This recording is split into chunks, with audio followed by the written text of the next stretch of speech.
A very good morning to class 8th. How are you? I think all are doing well. So in the previous class we have started the part 2 of the Great Stone Face. हमने second part कर लिया था जिसमें हम ये पढ़ रहे थे कि Ernest was not growing old. Ernest क्या हो रहा था, धीरे धीरे बूढ़ा होता जा रहा था. Now he and still they did not find the person who has same likeness the great stone face. उसकी जिसकी लाइकनेस या जिसकी रिजेम्बलेंस बिल्कुल ग्रेट स्टोन फेस की जैसी हो, अभी तक उसे वैसा व्यक्ति नहीं मिला था. So now we will continue this chapter. Now it happened that the poet through he lived so far away. अब एक ऐसा पोएट आया जो बहुत ही दूर रहता था, far away, had not only heard of Ernest but had thought much about his character. अब जो पोएट था उसने अर्नेस्ट के बारे में, मतलब उसकी गुड डीड्स के बारे में नहीं सुना था, बल्कि he wanted but he thought much about his character. वो उनके चरित्र के बारे में, उनके गुणों के बारे में बहुत उसने विचार विमर्श किया. And wish to meet this man whose wisdom walked hand in hand with the noble simplicity of his life. और उसने मिलने की कामना की जिसकी जो बुद्धिमता है, जिसकी बुद्धिमानी वर्ल्ड वाइड फेमस है, और जिसकी जीवन की जो महान सहजता है, जो उसकी सिंप्लिसिटी है, जो सिंपल लाइफ वो जीते हैं, वो चारों ओर क्या हो गई है, फैल गई है. वन समर डे, एक summer evening, therefore he arrived at Ernest's door. और एक समर की इवनिंग को he arrived at the Ernest door. When he found the good old man holding a book in his hand, और वो वहां पर Ernest door के बाहर बैठे हुए थे. He was holding the book and which he read and then with a finger between the leaves. उसने फिर वैसे ही अपनी फिंगर इस तरीके से बुक के बीच में लगाई. And looked lovingly at the great stone face. आपको याद होगा लास्ट क्लास में वो बुक में पढ़ता जाता था और फिर ग्रेट स्टोन फेस की तरफ देखता था कि ताकि वो लाइकनेस को क्या करे, मैच कर पाए. तो फिर उसने कुछ पढ़ा, उसने वापस अपनी बुक में इस तरीके से फिंगर लगाई और फिर वो उसको घूरने स्टेयर करने लगा. Good evening, said the poet. Can you give a traveler a night shelter? तो पोएट ने कहा good evening, said the poet, और उन्होंने कहा क्या आप मुझे एक रात के लिए यहाँ पर पनाह दे सकते हैं. ग्लैडली आंसर्ड अर्नेस्ट, और अर्नेस्ट ने कहा yes, very gladly. And then he added smiling, और ये बोलते हुए ही smiled. I think I never saw the great stone Face look so hospitably at a stranger. तो उसने कहा कि अर्नेस्ट ने कहा कि मुझे नहीं पता था कि ये जो ग्रेट स्टोन फेस है ना, वो इतने हॉस्पिटेबली से देखेगा. हॉस्पिटेबली मतलब होता है जेंटली, वेरी काइंडली, किसी स्ट्रेंजर की तरफ इतनी अच्छे से नहीं देखेगा. The poet sat beside him, poet उसके साथ ही बैठ गया.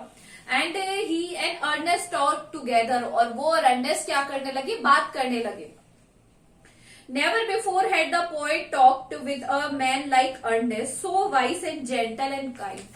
जो पोएट थे उन्होंने अपनी लाइफ में इससे ज्यादा काइंड, जेंटल और वाइस व्यक्ति से बात नहीं करी थी आज तक. इतना ज्यादा समझदार, बुद्धिमान व्यक्ति उससे बात नहीं करी थी. Ernest on the other hand was moved by the living images flung out of the poet's mind.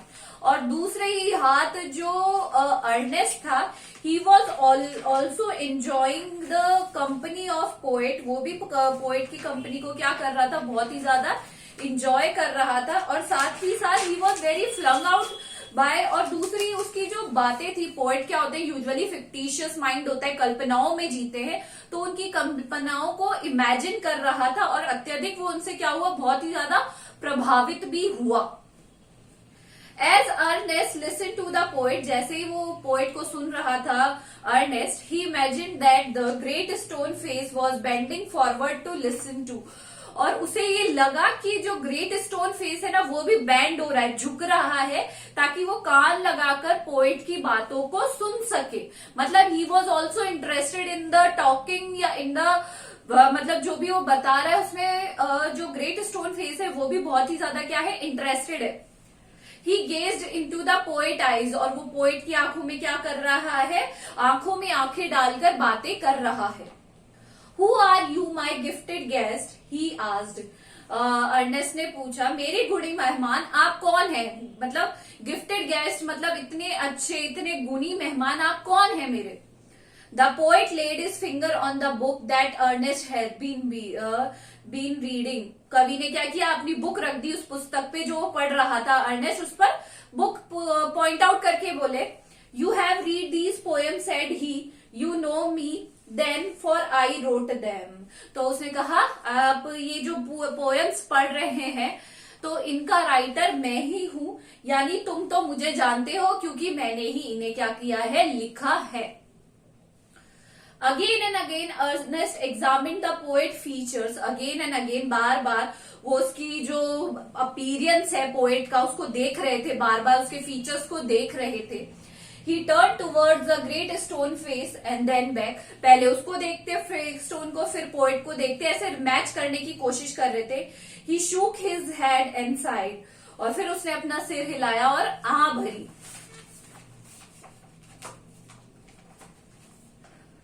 Why are you sad? Inquired the poet. Poet ने पूछा कि Why are you sad? तुम दुखी क्यों हो?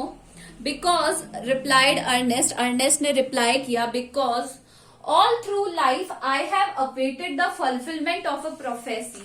मेरी पूरी लाइफ मैंने एक जो प्रोफेसी है, एक भविष्यवाणी है, उसका वेट किया है मैंने अपनी पूरी life. And when I read these poems, और जब मैं इन पोएम्स को पढ़ता हूं ना, I hope that it might be fulfilled in you. But मैं जब इन पोएम्स को पढ़ता हूं ना, तो मुझे ऐसा लगता है कि जितनी भी आशाएं मुझे थी वो शायद तुम्हारे अंदर पूरी हो सकती थी। You hoped, answer the poet, तुम ये होप करते हो, यानी तुम इसकी कामना करते हो, इच्छा करते हो। Answer the poet faintly smiling, बहुत ही फेंटली रूखी सूखी स्माइल दी उन्होंने, कहा, To find in me the likeness of the great stone face, I am not worthy to be its likeness. उसने धीमे से मुस्कुराते हुए कहा, उत्तर दिया, आप जिसकी आशा कर रहे हैं उसके जैसा मुझे पाने की, या उसकी जैसी जो समानता है मेरे अंदर ढूंढने की, मैं उसके योग्य नहीं हूं। And why not? Ernest said, क्यों, आप ऐसा क्यों नहीं है? He pointed to the book. Are not those thoughts वर्दी? तो उन्होंने कहा, क्या ये तुम्हारे थॉट्स वर्दी नहीं है, इसकी कोई वैल्यू नहीं है इन थॉट्स की। Okay, now you can hear them the distance voice of a heavenly song. आप कोई एक दूर से एक आनंददायक बहुत ही हेवनली सॉन्ग सुन सकते हैं। But my life dear Ernest had not corresponded with my thoughts, but जो मेरी जीवन है वो मेरे विचारों के अनुरूप नहीं रहा, मतलब मैंने जो लिखा है किताबों में वैसा मेरा जीवन कभी रहा ही नहीं। I have had grand dreams, मेरे बहुत बड़े बड़े ड्रीम्स थे। But they have only dreams, but वो क्या थे, सिर्फ सपने ही थे। Sometimes I lack faith in my own thoughts, और कभी कभी तो मुझे अपने ही विचारों में कमी नजर आती थी बहुत ज्यादा। Why then, pure seeker of the good and true, should you hope to find me in the face of the mountain? फिर तुम अच्छाई और सत्य की खोज में तुम तो ये भूल गए कि जो ग्रेट स्टोन जो फेस का है उसकी पर्वत का चेहरा मेरे से मिलता जुलता नहीं होगा, और तुम्हें इसकी आशा भी नहीं रखनी चाहिए। The poet spoke sadly and his eyes were wet with tears, so too were those of Ernest. जब पोएट ने ये बोला वो बहुत ही ज्यादा दुखी थे और उनकी आंखों से आंसू आ रहे थे, और दूसरी तरफ अर्नेस्ट की आंखों से भी आंसू आ रहे थे। So this is all for today. आज हम यहीं तक करेंगे। Do the hard words with meanings and the questions given by me. This is all for today. Thank you.